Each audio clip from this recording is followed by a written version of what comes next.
Hemos logrado todos nuestros derechos a punta de esto, de paro y de poner muertos para poder, porque el Estado colombiano siempre nos ha reprimido, nos ha discriminado de una manera censurada. Pero hemos visto además que detrás de muchos de estos bloqueos hay un claro interés criminal de afectar y de sabotear la economía y el desarrollo social de muchísimas poblaciones. Son imágenes que parecen una escena de guerra y no de protesta.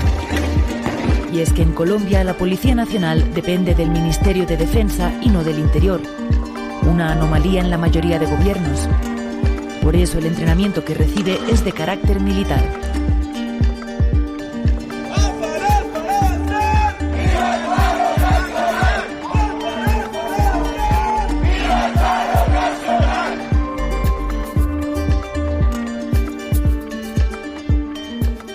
Hola a todos y a todas, bienvenidos y bienvenidas a este podcast llamado Voces sobre la Marcha.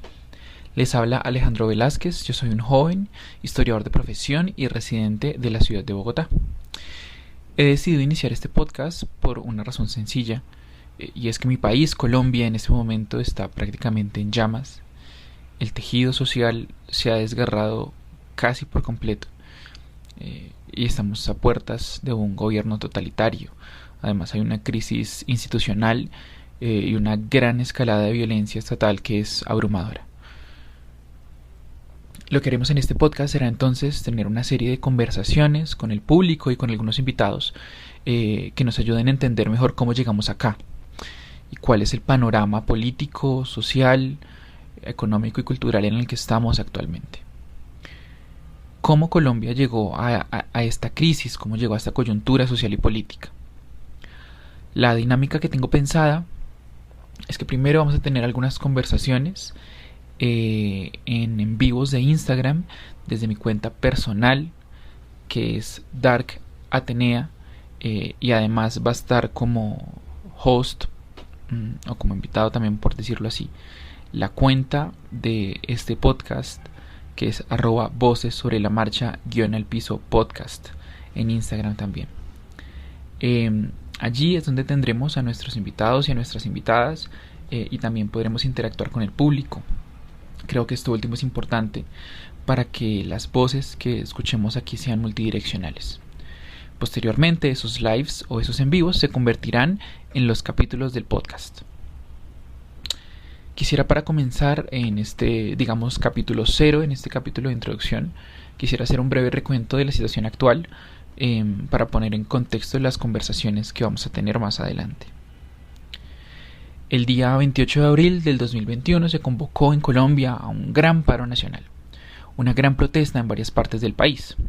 Estas protestas estallaron por un hecho particular, y fue la presentación por parte del gobierno y el exministro ahora de Hacienda, de una reforma tributaria que pretendía gravar alimentos básicos, que pretendía gravar también con impuestos pensiones, y atacaba principalmente a las clases medias y bajas con estas medidas, con estos impuestos, mientras que a los ricos y a los grandes capitales los dejaba casi intactos.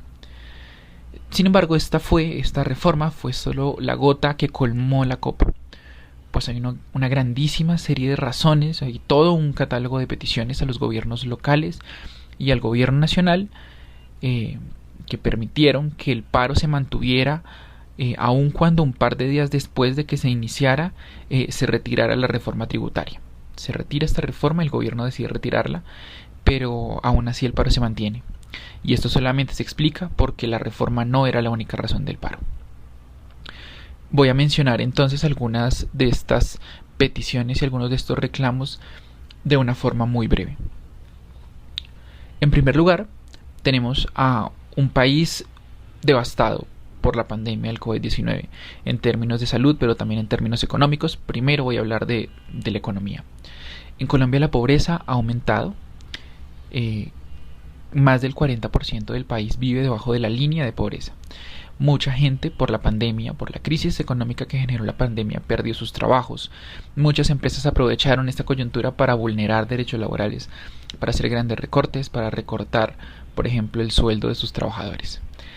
Han cerrado muchas empresas pequeñas, muchos emprendimientos, y mientras los gobiernos nacionales y locales han otorgado ayudas pobres o incluso nulas para ayudar a los sectores más afectados de la población, el gobierno nacional por su parte sí que ha otorgado una serie de beneficios y le ha quitado impuestos a bancos y a grandes empresarios y gremios.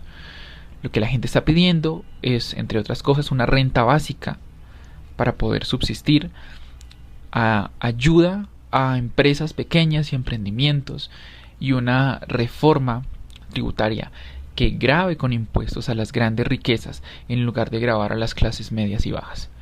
También se están pidiendo, por ejemplo, entre otras cosas, la matrícula cero en las universidades para que, en el contexto de semejante crisis económica, los estudiantes no se vean forzados a abandonar sus estudios. Además de eso, en términos de salud, tenemos dos peticiones grandes. La primera es que se agilice la vacunación contra el COVID-19 y a impedir que la vacuna sea adquirida por sectores privados antes de que un gran porcentaje de la población haya sido vacunada. También se estaba pidiendo, por ejemplo, que se retirara la reforma a la salud. Esta fue hundida en el Congreso el día 19 de mayo y esta pretendía privatizar aún más la salud en Colombia. Hay que hacer énfasis en que existe un gran descontento de la población colombiana sobre el servicio de salud bajo el sistema de las EPS, que es un sistema totalmente impersonal, lento e ineficiente. Tenemos además otra cuestión importante, que es la cuestión del proceso de paz. En Colombia, durante los dos periodos presidenciales de Juan Manuel Santos, se llevó a cabo y finalmente se firmó un acuerdo de paz histórico con la guerrilla de las FARC, después de una guerra civil de medio siglo. Los acuerdos que se firmaron comprometían al gobierno a realizar una serie de reformas sociales. Además, comprometían a las partes del conflicto a que tenían que reparar a las víctimas y tenían que decir además la verdad sobre el conflicto. Este último punto implica que no solo los exguerrilleros, sino también miembros del ejército, de la policía, del gobierno y algunos empresarios, ganaderos, empresas extranjeras, entre otros sectores, debían confesar irregularidades dentro del conflicto. Debían confesar, por ejemplo, que se cometieron crímenes de Estado. Debían confesar, por ejemplo, la eliminación y el genocidio de la izquierda política legal por las ideas anticomunistas en el contexto de la Guerra Fría. Debían, por ejemplo, también confesar la creación y financiación de grupos paramilitares, entre otras muchas otras cosas. Esto no conviene a muchos sectores de la élite económica y política, y por esto los acuerdos de paz en el actual gobierno han sido destrozados. Las reformas sociales jamás se realizaron. Los intentos por establecer la verdad son frecuentemente bombardeados y deslegitimados desde el gobierno, y muchos exguerrilleros han sido asesinados, muchos firmantes del acuerdo han sido asesinados. Varios de ellos, como fue el caso de Dimar Torres, fueron asesinados por el propio ejército colombiano. Sin embargo, los excombatientes no han sido los únicos asesinados. Desde la firma de paz, una inmensa cantidad de líderes sociales y ambientales han sido víctimas de homicidio. La cifra es escandalosa. Parece que detrás de los asesinatos tenemos una gran cantidad de actores. El gobierno señala principalmente las disidencias de las FARC, pero es evidente que muchos de los líderes muertos representan un obstáculo para empresas, para grandes gremios, para proyectos, por ejemplo, de minería o de urbanización. La actitud del gobierno ante los asesinatos ha sido la del silencio y la de simplemente dar la espalda. Tenemos también reclamaciones de tipo ambiental.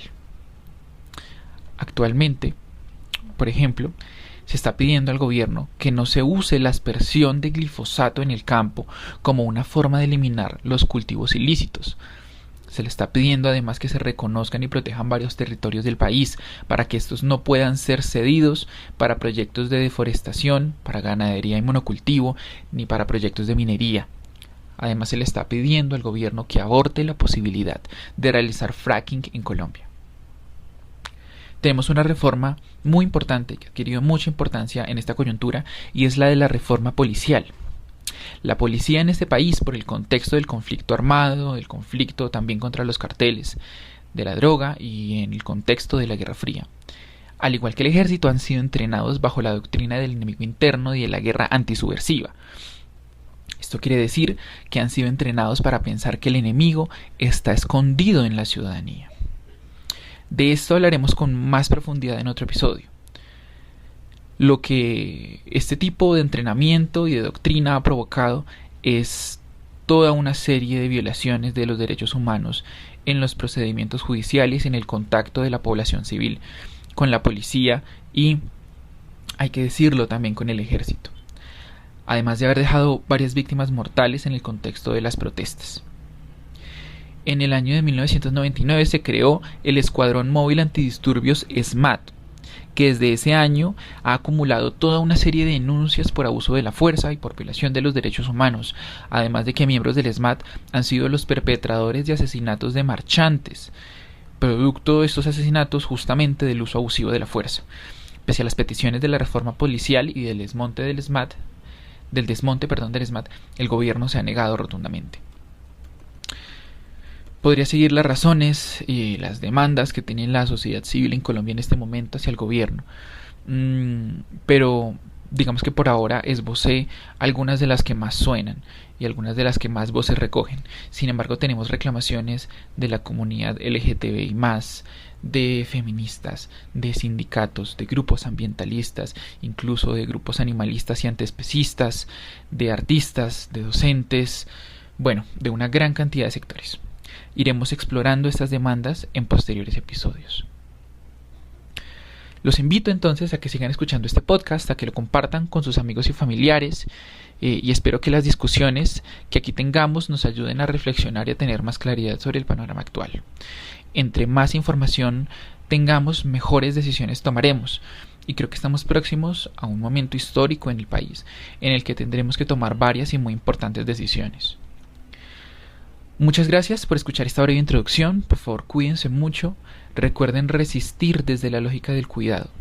Nos necesitamos vivos para construir el país que queremos y para reconstruir el tejido social. Síganos en nuestras redes sociales, en Twitter como @vocesmarcha y en Instagram como @vocesobrelamarcha_podcast. Hasta luego.